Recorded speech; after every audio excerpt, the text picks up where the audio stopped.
テレワークです。今回は、双極性障害の病理を空想してみたいと思います。いつものように、ポール・マックリン博士の三位一体の脳のこの脳のモデルからスタートしたいと思うんですけれども、私の、空想するところでは、この大脳の、新皮質、人間脳のところに考える脳っていうのがありまして、動物脳の方に、抑制する脳っていうのが、セットで存在しているっていうふうに、空想していまして、その考える脳と抑制する脳が、両方、生き生きと動いている状態が、健康な状態で、うつ状態になりますと、この考える脳っていうのと抑制する脳が、両方ともダウンしてしまう。そう状態になると、抑制する脳はダウンしたまま、考える脳が、復活をするっていう、これの繰り返しで、抑制する脳っていうのがダウンしたまま、考える脳が、アップとダウンを繰り返すということで、そう状態とうつ状態の繰り返しが生まれるんではないかなというふうに、考えています。これが私の、考えた想像空想ですね。で、一応定説がありまして、何かというと、人の脳の構造、でいうと、人間の脳、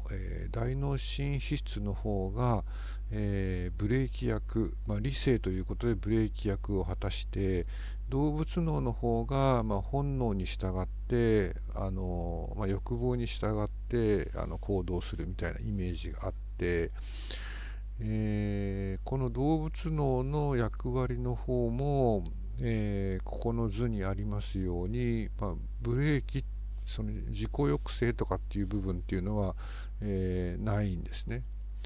で、私はそれはちょっと違うんじゃないかなと思っていて、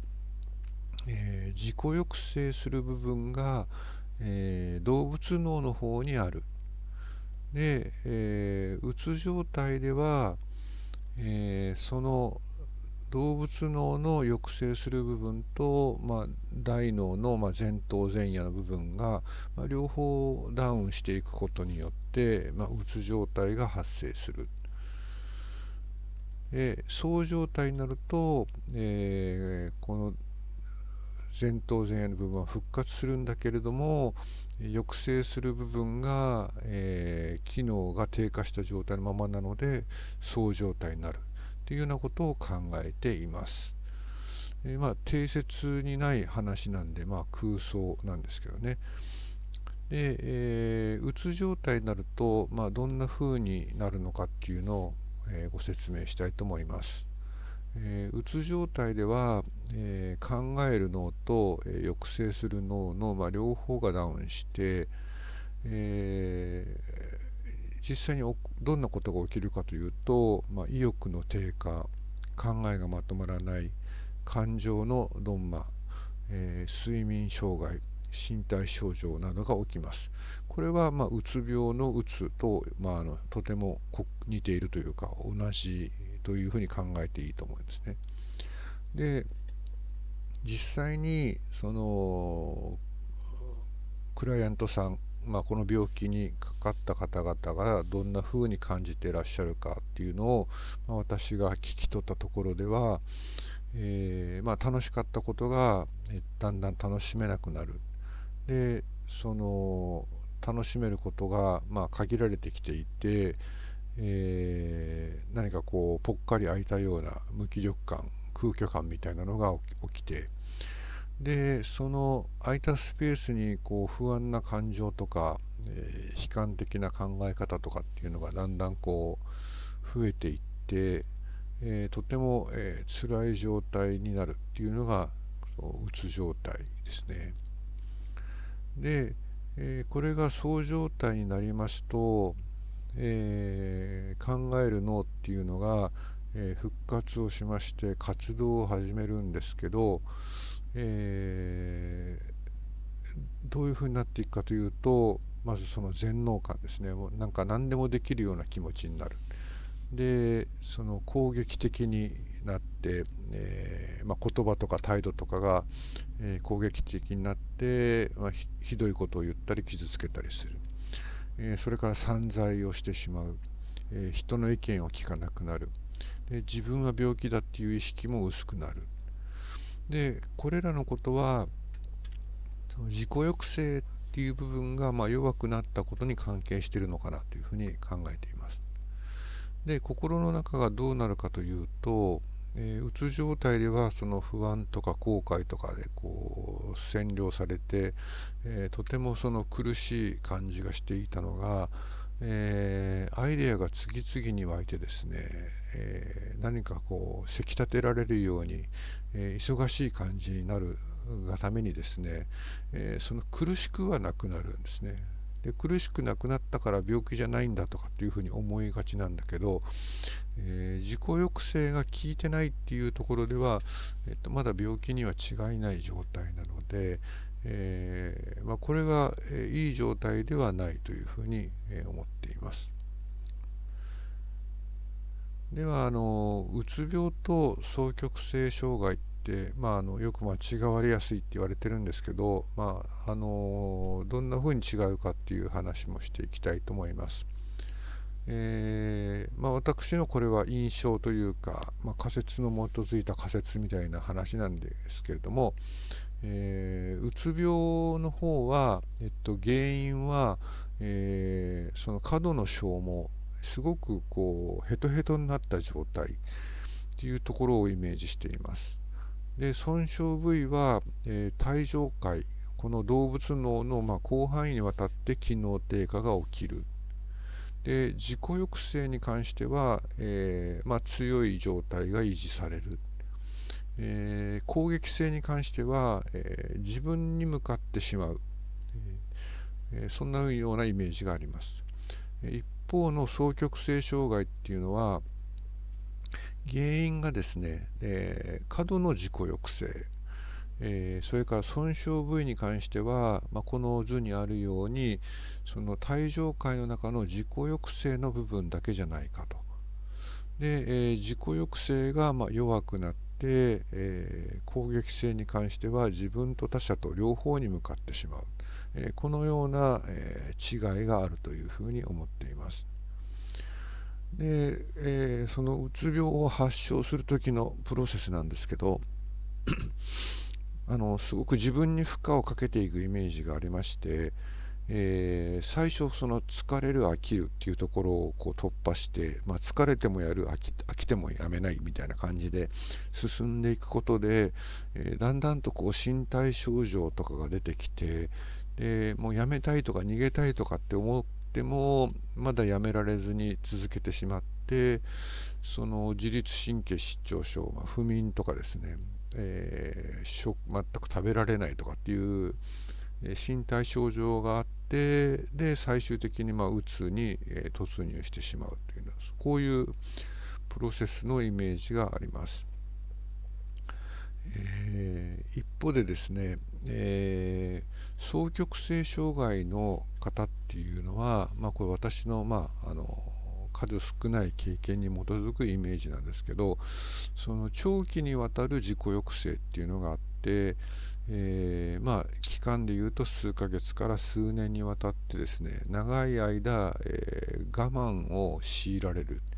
でその原因は様々で、虐待を受けたりとか、ハラスメント、いじめみたいなものを受けたりとか、あるいはその、離婚をする、その離婚の危機にさらされるとか、そのパートナーの浮気を我慢しなきゃいけないとか、そういう、自己抑制を、強いられる期間が、一定期間あって、でなおかつその不運の重なりですね、その親しい親族が亡くなってしまうとか、事故に遭うとか、そういう不運の重なりがあって、最終的に発症していくのかなっていうふうに、考えています。こういうふうに違うという私のイメージですね。で、双極性障害の、治療の、キーワードは何かというと、それは健全な自己抑制力を取り戻すことではないかというふうに思っています。現在の薬物療法ではですね、うつ状態はうつを抑える薬、そう状態ではそうを抑える薬っていうのが処方されているんですけど、本質的な治療のポイントはこの自己抑制の脳を復活させるっていうところがポイントなので、その症状に応じて別々の薬が出るっていうことではなくて、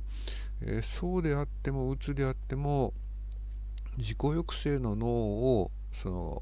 回復させるっていうところに、ポイントを置いた治療っていうのが、効果的なんではないかというふうに思っています。最後になりますが、私がこうやって、病気の病理って何だろうみたいなことを、考えている背景っていうのをちょっとお話ししたいと思うんですけど、今の iPS 細胞とかですね、ゲノム解析とか、医学とか、人間の脳とか、人間の成り立ちに対する科学が、どんどん進んでいく一方でですね、うつ病、統合失調症、それからこの双極性障害のこのメジャーな、精神疾患の原因っていうのは未だに不明とされていて、それどうもなんか消せないっていうか、なんでわからないのみたいなところがあって、で、自分なりに考えてみようかなっていうふうに思っているところが、動機になっています。で、この双極性障害に関しては、この活動的な部分と、ドスンと落ちるそのうつの部分と繰り返すっていう、すごい極端ななんかこう症状を持っていて、最初はこういうことが自然界に当てはまるもの何かあるだろうと思った時に、例えばこう渡り鳥がですね、あの海を越えてこう渡る大きな力を出してその海を渡っていって、でその中継地点とか目的地点にたどり着いたら、なんかこう羽を休めてしっかり休むみたいな、なんかそういうメリハリみたいなものに関係するのかなみたいなことを最初に思いついたんですけど、今回考えついたことの方が、リアリティにちょっと近くなってきたかなみたいな風に思っています。引き続き私の空想に、付き合っていただければと思います。そういう空想なので、実際に、ご病気されている方がですね、私の、話を聞いて、何か実行されても、残念ですけど責任を取ったりできないので、これを参考ということで、聞いていただきたいと思っています。今日は以上になります。